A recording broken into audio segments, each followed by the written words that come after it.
You are never alone in your suffering. Hey guys, welcome back to 5nothing100nothing.com. I am Buggin. That stands for the fittest underdog guru using intelligent tactics. Guys, we're going to be going in and out of light because I am traveling and it is a little bit later and it is close to winter, so this video is being shot at night, but I wanted to get this video out because the message is on my heart. So hopefully you can bear with seeing me lurking in the shadows as I drive. But anyways, guys, we all go through times in life when we're hurting.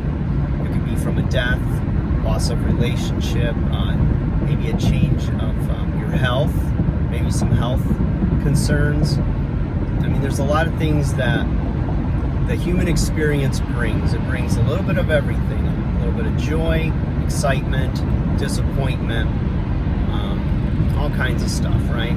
And it's real easy to stay in our bubble of what we're going through. And whenever this happens, one of the things that will really help you, and it has me, it's gotten me through quite a bit of loss in my life, and that is to realize that there's a lot of people out there that have gone through or are going through similar situations. Okay, we all are very unique human beings, but we're not that different. We have little diversities, little things that make us different, but we're really not that different all in all. And when you start to communicate with other people, you start to kind of let your guard down and you talk about the pain you're going through or things. You'll be surprised at how many people will empathize with you, that will want to listen to you. Maybe they can share from their own experiences, their own loss, offering you different perspectives.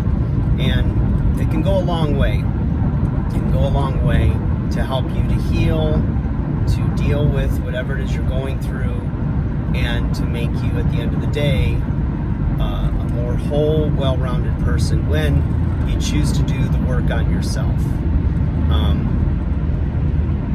I'm going through something right now, and I don't know, it just kind of hit me out of left field, and maybe I'll talk about it on a future video, maybe not, but it's a challenge, and there's just a lot going on that really hasn't been made clear to me, and so I'm working through it.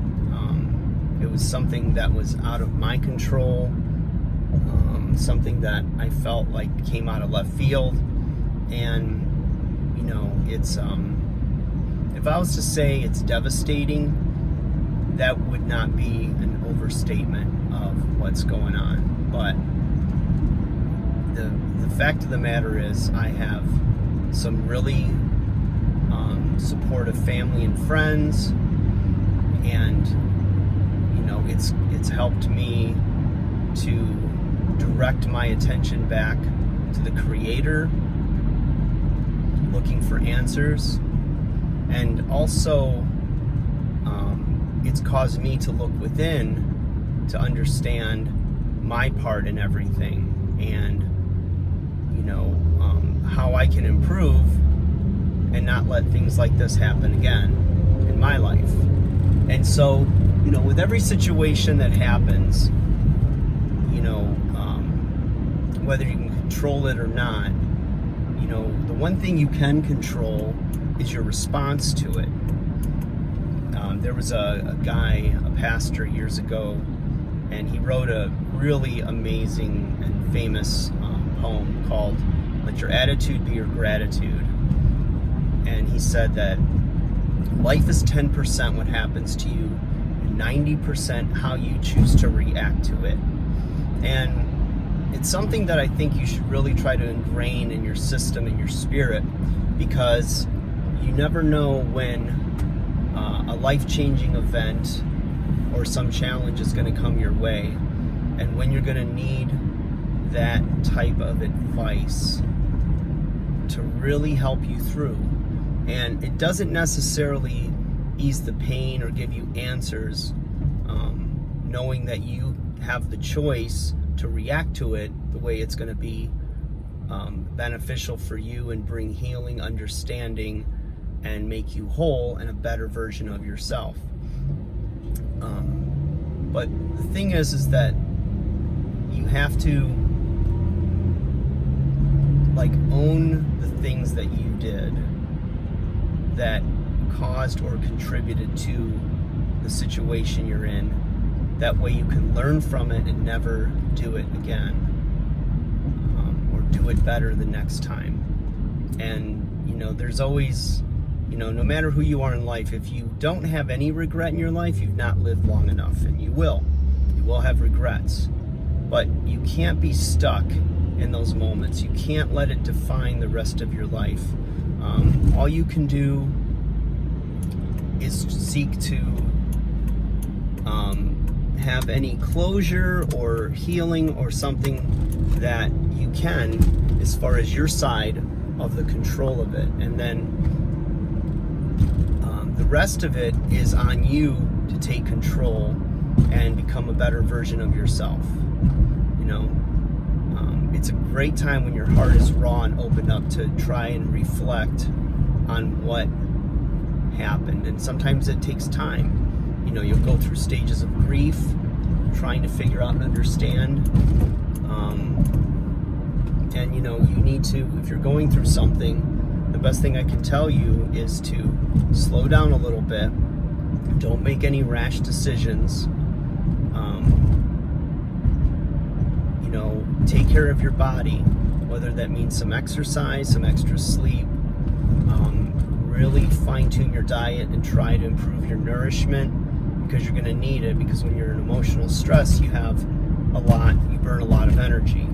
So, some people will binge in an effort to stuff down the feelings. Other people will just not eat at all.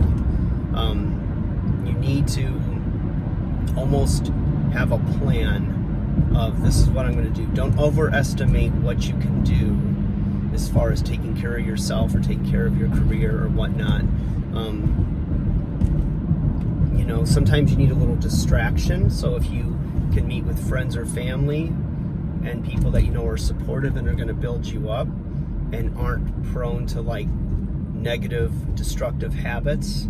You don't want to go on a drinking binge or party and get involved with the wrong people. You don't want to go out and start doing hookups or flings in an effort to just calm your feelings, whatever it is that you're going through. But it's a time that there's a lot of hard work to do, and that's to reflect. It's to look in the mirror. It's to own your part of whatever happened in your life that caused the grief or frustration or the loss or the hurt. And that's what I'm doing. I'm taking control of the things that I can, praying and asking for God's direction. I'm improving self, and there's nobody that's going to come in and fix that. Nobody is going to, I don't want anybody to replace what I had, or to try to in any way pacify or give me a temporary fix. But to feel pain, to feel loss, to work through feelings, to let yourself feel sad, feel the array of emotions that come up, is healthy, and it hurts, but it brings healing, it brings understanding, and it brings wisdom. And no matter what it is that you're going through, you're going to be okay. When you choose to be okay, you choose to find and seek your answers, so that you are a better version of yourself and in a better place when the dust settles with whatever it is you're going through. So just know I'm thinking about you guys, whatever you're going through, however you stumbled across this video. You know, life has a lot of crazy twists and turns, and you know, at the end of the day, we're born into this world alone, and we're gonna die and go into the ground alone. And you know, whatever it is that's going on, remember, it's all temporary, because life goes by pretty fast, you guys. I turned 49 this year, and I know that I have regrets. I know that I have weak points in me that I need to work on. And I recently did that, where there was like a lot of realization of things that I had blocked about my childhood, or things that were hurt, that really shaped who I became, and I never even really recognized it. And I never knew why I didn't remember those things. But once I did, once they were brought up by a really good therapist, I realized why I made the choices that I made in certain times of my life. And so it was very painful, but it was also very cleansing and very liberating, because now I had an action plan. I knew what I needed to do to navigate around those things and become a better version, and learn from the past and trauma or anything, and not, you know, repeat it and break that cycle. And you know, only you can do that work. You can't make somebody else do it for you. If people need to work on themselves, you can't make them want to do it. You know, at the end of the day, we all have free will, and we make our choices, you know, the things that we want for ourselves. And so, you know, such is life. That's how it goes.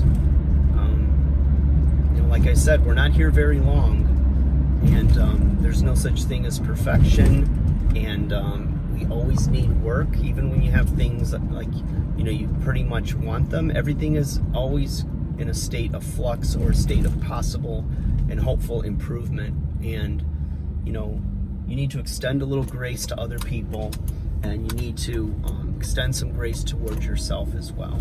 You know, nobody's perfect, guys. I just hope and pray for the best for you. So hope some of this video makes sense. Like, share, subscribe, and I'll shoot you guys something else in a little bit. Take care.